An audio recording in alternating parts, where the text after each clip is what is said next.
past life. It just didn't last very long. Lasted a little bit longer because some of the American players picked up Japanese copies. So I think our American version went 2 or 1 month. Japanese players had it for I think 2 and some change. So like 2.5, 3 months or something. Yeah, so it was good. Got some old Collision events in there. If you after this event wraps up, of course, please keep hanging out with us. But if you want to, do a bit of a history lesson, do some digging. I think there was a tournament on Collision Smash that was a bit of a 3DS invitational. So yes, we got our next 2 players here. We have Yez and Monteant. Monteant? Is it French? Monteant. Production, if you want to do a pronunciation check for us, just to be sure. Just to be sure, because my French is a little rusty. All right, so it's been a while, but no. All jokes aside, though, definitely want to make sure we get the names correct here, because I think especially if you made it to this far in bracket, you definitely know what you're doing, and this could be your chance to make history here. Of course, speaking of history that's being made, yes, the Ike extraordinaire, another Ike here. So now we got Ryuga and Raven King, and yes, just all these prominent. Something about the Midwesterners and Ike that they just can't get enough of them. Ike is their guy. And, oh my God, yeah, don't drop shield at the ledge. The delay on the back here closes out Game & Watch's first stock. As you know, Game & Watch is a pretty light guy. Can't take too much damage, especially not at the ledge. So I mentioned this last time I commentated Yez set, which I believe was at the GAMO Midwest qualifier. Yez definitely has a different style. Ooh, unfortunately, a little too short on the quick draw there. But I don't know if he would have had a way around the bacon anyways. Really scary. But Yez does really like using those quick draws just kind of in grounded situations as a burst movement option to take you by surprise. And it's such an interesting change in tempo because, Ike is kind of slow, kind of bulky. He obviously has that big sword, but it takes him a little while to walk on over there because it's so heavy. But then he quick draws out of nowhere, and you're like, wow, I did not expect him to just burst out from the left side of the stage all the way to the right. Yeah, straight up. I agree. I think when he played against, I think it was Raven King, they had a match, and I was like, this is Ike obviously at his, fullest potential, but, just because it's like that doesn't necessarily mean they play the same. Very key differences in how they tangle in the neutral. Oh, how did we know that he was going to roll in? Yes, you have a sword. I'm coming through with the hammers, though, good sir. Don't bring a sword to a hammer fight. What's wrong with you? That's the double dip down smash. Classic Game & Watch tactic, and Yez fell for it hook, line, and sinker, but he's not out of this yet. Man, he's just using that full range of the Aether to get a good 20% onto Yez here at the start of last stop. That's right. And then, of course, taking advantage of how big of a body Ike has here in some of these situations. Of course, as we know, Game & Watch combos very well, low percent. Great parry, too, man. I know we talked a bit about parries before, like in the transition between this match and the last one, but oh, my God. Yeah, that's how that works, friends. That sword's not in Ike's hand. He's not flinching, all right? He needs that sword to fight. I love that. Okay, Yez was looking for like a tomahawk mix-up there, I think, onto the platform, but Monteant is just not interested in allowing any time to breathe here for Yez. He's just putting all the damage on. You got to navigate the bombs, you got to navigate the bacon, you got to navigate the turtle, and you know where to go. Take advantage of that weakness of Ike. Go all the way off stage and challenge him. Yeah, that was definitely a trade in his favor if I've ever seen one. Being able to use back air in a moment like that. I mean, yes, he can quick draw. Yes, it's probably going to come out, but he's virtually dead at that point. He could up B, I suppose, but I mean, he runs the risk of missing you in that up B if you are up to date on it. So great stuff right there. I think, still played very well for the most part, but it kind of goes back to the Madison versus Meister match where there are just certain things you can traditionally do versus most characters. Game & Watch is very slippery, especially versus these conversion-heavy characters like Diddy Kong that needs the one hit into something else. Ike needs the one hit into something else. So, the very nature of Game & Watch taking away that initial hit really makes the task at hand that much more difficult. The advantage that Ike does have over Diddy Kong is he can fight at the full length of Ragnell, of the sword, which means he can attempt to space like his nair and his back air onto the shield of Game & Watch in a way where the trampoline won't hit necessarily. That's not really a luxury that Diddy Kong had. Diddy Kong had to get in the space and down tilt onto the shield, which is much scarier proposition. Agreed. You still are going to fall into the trick of you think you have a confirmed combo, but then Game & Watch is all the way up at the top of the screen trampoline, and you took 6% for no reason. Yeah, it's Game & Watch is it's cut from a different cloth. He's definitely his own guy. You know, he's the guy at the party. You know, if you know Smash was a party, Game & Watch is the guy who's dancing first. He's breaking the ice. Like, look, I don't need any music. You know, saying like I can make my own party. I got this. It's cool. Game & Watch is just his own type of dude. He definitely marches to the beat of his own drum, and that beat is just gonna knock this Ike away. Woo! He threaded the needle between the bacon there. Okay, this should be enough to take this. Yeah. That's assalamu alaikum, my friend. You're you're not coming back from that, homie. Yeah, no meat zone. Great that was stuff. A $40 steak if I ever saw one. That's right. There's your $40 meat right there, if you're looking for it. But yeah, great stuff. I mean, and again, as we know how dangerous Ike can be, and this is just one of those moments where you might be outclassed in terms of how you boxed in neutral, but you know your opponent just has this really big Achilles heel, and you know, you just have to shine just a little bit of light on it. You know, if Yez won't do it, you know, if you get him off stage, you know, might be able to make some magic happen for yourself. And great stuff, you know, if nothing else here. Yez, though, still prolific player, very prominent. You know, I think obviously Ike, you know, you have a sword, you know, the Game & Watch will tell you that the swordsmen get under Game & Watch's skin. But I think in the case of Ike, I'm just not quite seeing it here. Ike needs that one hit that turns into another hit. Yeah, you're. Oh! I'm shocked he lived too, dude. I'm shocked. But okay, Aether here, almost enough to kill. Oh, okay, yeah, you just took some unnecessary damage. That's okay. It's not a lot of damage, but an eruption definitely feels good when it lands. I'll give him that. I think he's being really careful, because that's actually the second or third time we've seen Yez do the eruption, but not go all the way to the ledge like we typically see Ikes do. I think he's just really respecting bucket there, because I think you can bucket the eruption. And if you get the eruption bucketed, you are in trouble. Okay, something's going on. My people need me, he said. Something... That's the second time. That's really uncharacteristic of Yez here. It's just quick drawing off the stage. Yeah, I don't know. This Batman forgot he couldn't fly. That was it's not good. But I gotta say, I've seen Yez in similar situations. I think when he was playing against Raven King, he was the Ike that might have SD'd a little bit too much, but he was still able to kind of dig deep and make it close. I think Raven King was the one that moved on in that match, but I can't quite remember. But I know that he was able to at least bring it back. So let's see if we can tap into some of that hidden strength, some of that secret power here. I know it's tough though. Of course, you know, I think Game & Watch, you know, stopping you, like I mentioned before, from, you know, your Nair conversions into up bears, you know, that one hit into the second hit, he's taking that away from you. And then, of course, the meat is keeping you if not off stage, in a tough spot. Ew, that was filthy. Great goodness. Brilliant traps from Monteant. It feels like he's landing every single tech chase properly, especially in that last in-game. Like he landed like 3 dash attacks in a row, and he landed that down smash in the corner just at the perfect time that kept Yez off of balance. And then just sometimes, even when you don't have them off stage, that bacon can be so disruptive and force a panic option into an easy up smash. So good stuff for Monteant, taking a 2-0 lead on Yez. Yeah, I feel like this is. You think this is a French name? Monteant. I feel like it might be. I know zero French, Rod. Same. Okay. So we think it is Monteant, but it could be a portmanteau of his name, which I will not say his real name on the stream, but it could be a portmanteau of that. Interesting. I know a couple French terms. My last name is French. I know mise en place. I know pièce de résistance. No bonjour. Yeah, you know what I'm saying? I'm digging deep, brother. I'm gonna digging deep. I know. We got to 3. That's right. I know we. You know, that's 4. Mon frère. I used to know a little bit of Spanish, but my Spanish is incredibly rusty, and that is not at all the same universe as French. That's as far as my languages go. We speak the language of music, Rod. We speak the language of music.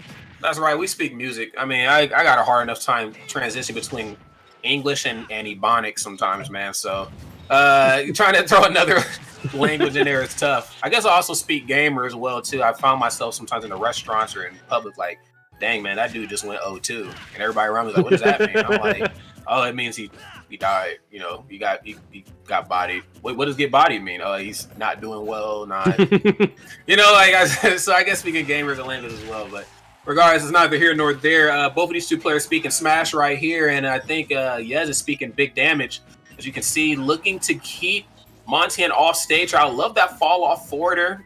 Timed it just properly enough to outmaneuver the up, not the up air, excuse me, but the up special. Very smart.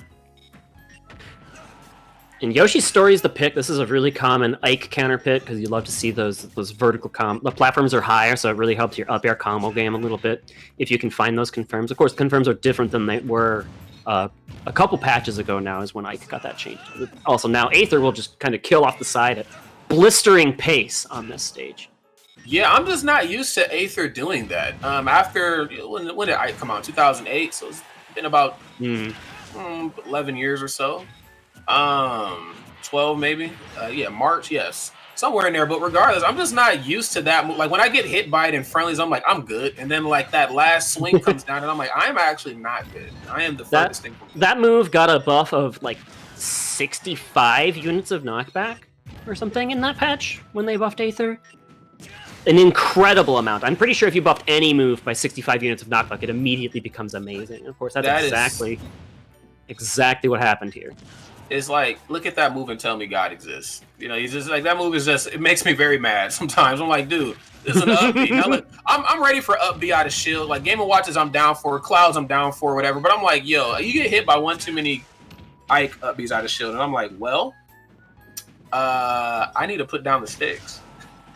Yeah, that tree trunk sword does not mess around, and you see it here. Monteant getting battered and bruised to the tune of 60% in the corner, but of course, the key will always eventually find its mark. It's Game & Watch's most excellent moves, just because of how almost lagless it is, and how it just helps him sneak out a disadvantage in many cases where other characters would be stuck. That's right. Even in those moments where up B wasn't quite enough to get you off of him, if you're waiting for him up underneath, key is a very tough move to work around. Very tough move to trade with as well. I mean, I even find myself playing Link. I'm like, okay, he's coming with down air.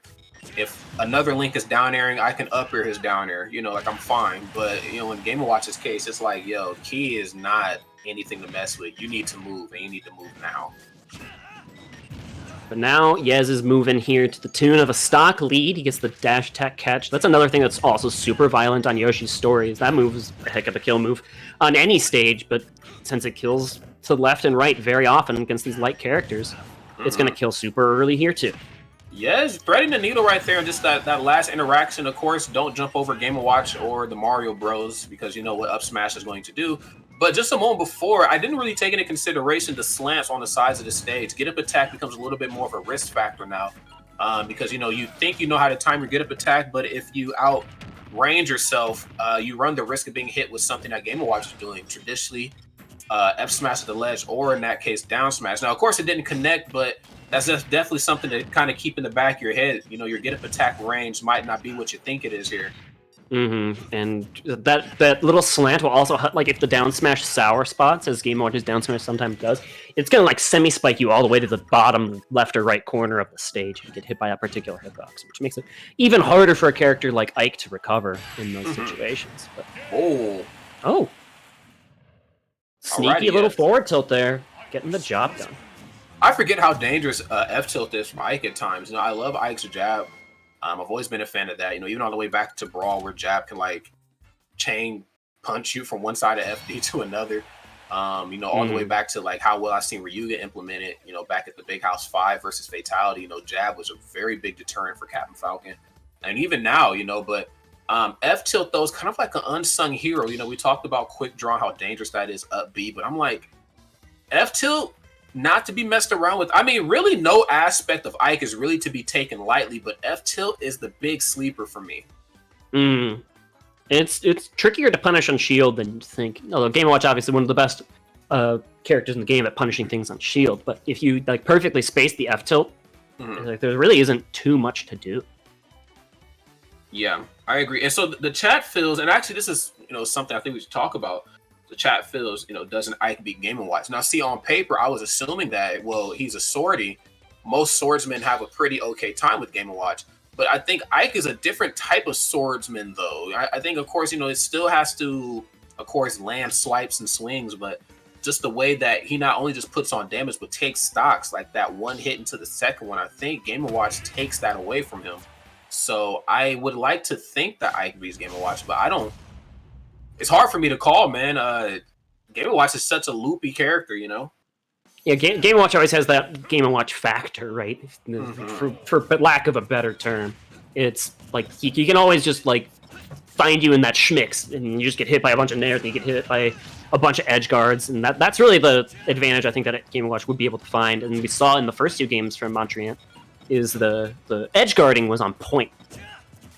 And as long as you can take away Ike's recovery angles with Game & Watch, which he can reliably do if you lock him into a certain spot, but Ike in the neutral definitely has a good time, I think, against Game & Watch, just because Game & Watch is short and stubby, and Ike has that range factor. Yeah, I definitely see what you mean now. I mean, we're seeing a little bit more in this game. I think, he's a little bit more comfortable in this match. We're seeing some of the back hits of Nair, falling up. We're starting to see a little bit more of that space properly on Game & Watch, and Game & Watch can't really answer back. Kind of just has to either float out of the way or just, let him go for it on shield if he even has enough shield to tangle, because Ike eats away at shields like none other. But no shield there that time. That's just the back air in the raw, and that's going to close out that first stock here on Monteant. Yeah, Yez is now starting to move and groove. Like we saw a couple of uncharacteristic SDs in those first 2 games. Don't forget, where like he just kind of missed some quick draws, unfortunately. But now it really feels like he's starting to understand how to extend his advantage state versus Game Watch, because you can extend your advantage state versus him as long as you respect some of those get out of jail free options. But this is the spot you do not want to be in here as Ike, getting stuck on the ledge or getting stuck off the stage. Okay, he's going to break out. Okay. It's coming back now, and very smart to utilize these platforms. I mean, of course, not only just for damage. We know that the platforms give you combo extensions depending on who you're playing, but also just for recovering as well. I think, Battlefield absolutely adds another layer, of awareness that you really need to tap into, knowing when to try to go for up air through a platform and where your opponent's going to land, knowing when it is time to land comfortably. And again, there's that up B, I love so much. And every time that Aether sends him flying, I'm just like, huh? Yeah, Why did you go that far? I don't know who was in the Smash boardroom meeting when we were discussing patches, but I need to be in the next room. I need to be in the next one, because I got a list of complaints. No, it's Sakurai's lunch break, remember? As he mentioned on the Minecraft Steve video, he's like, on lunch break, that's when we decide balance changes. Oh my god. Oh, Daddy Sakurai, why won't you love us? Anyway, yeah, I think Yez is definitely starting to figure out this matchup. If not the character matchup, certainly the player matchup. There's definitely, certain things that seem to be very Monteant exclusive. I love the way he's handling Yez at the ledge here, but I also love the fact that Yez is starting to adapt and, dance around this, knowing when to quick draw a little bit better, knowing when to up B at the ledge, knowing how many, pieces of meat he can take. Oh God, that sentence. How many pieces of neutral special, he can take at the ledge? I was just gonna let that sit in the. Yeah, that was it. It was like coming out, and I was like, it's already said. I can't. How many pieces of neutral special he can take before he needs to elect to up B? 85 after the hit on that dash attack, blowing up Game & Watch on the side, and we have our first Game 5 of the block, Rod. I'm excited. I feel like if it was going to come from anybody, like I said, Yez has that adaptation factor. I don't know what Yez does on his spare time. I don't know like the recreational activities he partakes in, but he just knows that when he needs to tap into that energy, he's tapping into it in a major way. So great stuff right there from Yez to bring this one close. I'd like to see what Monteant's going to do. The adaptation now is in his court. Yes, indeed. I think picking a stage that'll feed into the ledge trapping would be a really good idea. The success, Monteant had a lot of success on Smashville, where the platform really doesn't offer any extra ways to get off of the ledge, right? The platform is so central that you're stuck on the ledge if you get put in that position. So something similar to like Smashville would make a lot of sense to me. Of course, I don't know the DSR rules, so it might not be available here after Yez lost 2 games in a row on that stage. Right. But we're back to Battlefield, where Yez had a ton of success in Game 4. Monteant is going to have to do or die on this stage. Yeah, this is a very dangerous stage. This, in a lot of ways, this is kind of home sweet home for Ike here, competitively, of course. The platforms, of course, extend combos. He has the options to try to mix you up. He can go for a high quick draw, land on the top platform. He can up B, above it as well, so you can't get too close. He's definitely has a few more options here in the neutral, and I would like to imagine that Yez is comfortable here, but I'd also like to imagine too that Monteant certainly has some tricks up his sleeve to go back to Battlefield. Because I'm gonna be honest, I probably wouldn't have had taken Yez here. Well, Game & Watch does get some good combo extensions on these platforms, which I think we've already seen some really good early and mid percent combos from Monteant. But now the trick is you've picked into a stage where it's a little bit harder to kill off of just raw hits. So in this position where you're both in neutral, it's going to be really hard to kill Ike. You have to get him off the stage and then go for the edge guard or something, or get the down smash mix up with that. Ike has been just playing really well around the down smashes ever since game 3 of the set. But all right, there you go. That's one way to get it done. That's right. Sometimes just toss the head around. Now, see, here's the thing, though, but here's the duality of Game & Watch. I know you mentioned, like, the combo extensions and things as such, and yes, he does combo very well, and, of course, the platforms help him put on an extra, I don't know, maybe 10% at the most, depending on, which way you're DIing and so on and so forth. But I think, the problem with Game & Watch is that, we got the combo ability, but none of it actually KOs. You know what I mean? Like, none of it actually can kill you. Ike's combo system can definitely hurt you, and it can also downright kill you as well. I mean, as you can see right there, the one hit into the back air sent Game & Watch clear across the screen. So it makes me wonder, like, sneaky F tilt gets it done. That's right. It makes me wonder what's going through his head now. Like, okay, I'm comboing, but I'm not KOing, and I think Yez is fully aware of that now. He's like, I'm taking a lot of percent, but as long as I don't get hit with down smash, I'm kind of okay. That's exactly the ticket to success for sure here for Yez, is just do not get hit by the witch time down smash, right? That move is so violent. And it's the easiest way for Game Watch to get a stock, but this is what's going to be the test for Monteant, is can he get kills the other way? We already saw an up smash kill. We've seen a lot of edgeguard kills in the previous games. That's slowed down here as Ike and Yez have gotten a little bit better at sneaking these recoveries back to the stage. And okay, that was really tricky off the side. Yez going for like a quick draw right back as like almost a feint, and then going low for like a stage spike with the Aether or something. I don't know, it was really weird. Yeah, very good to turn himself around too. I think he knew he was going high, but I think he wanted to have as much of the swing hitbox around him as possible, because when you see Ike go high off the ledge, he's not going to land on the top platform. He's going to land right in front of you. That's your time to strike. So it's a big sword. Ike needs a second to get it picked up off the ground. But if nothing else, both of these two players, I was going to say keeping it very close, all things considered. In this is the final game here. It makes sense, but it is Yez who's able to sneak in that up air and take, again, like I said before, that false sense of security that sometimes these platforms give. You think you can land for free. Up air has a thing or two to say about it. Yeah, as long as I can get up there in time, and he actually was able to snipe the key before it was even like moving downwards. And that's the thing that makes keys so sneaky, is because it's a burst downward movement, right? Mm-hmm. You swat Game Watch out of the sky right before he even gets that started, and you're in great shape. That's right. Okay, there's that jab I was talking about. Try to find an entry point with it immediately. Up specials out of harm's way. Very good. Anything can happen. This is definitely the most... It seems obvious to say it's the most important stock of the set, because, well, loser of this stock goes home. So this is a make it or break it for both of them. We'll have to see if he doesn't get out to an early lead, because if he does lose a neutral interaction one time, he can get Game Watch combo to a very high percent. But, oh! Going fishing up the top, but almost able to swat Game & Watch out of the sky.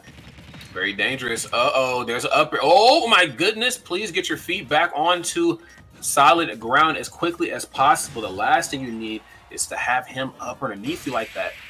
Oh! Okay. What a slick ledge trump from Yez. Hasn't done that the entire set. Sneaks it out for the very final stock. Just had that in his back pocket the whole time. Very much props to Yez, man. That was a reverse 3-0 and a fantastic one at that.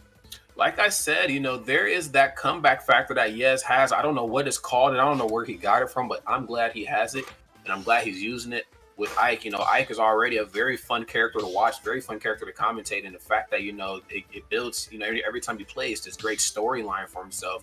I just feel like it's becoming bigger and better as he moves on in the Smash career.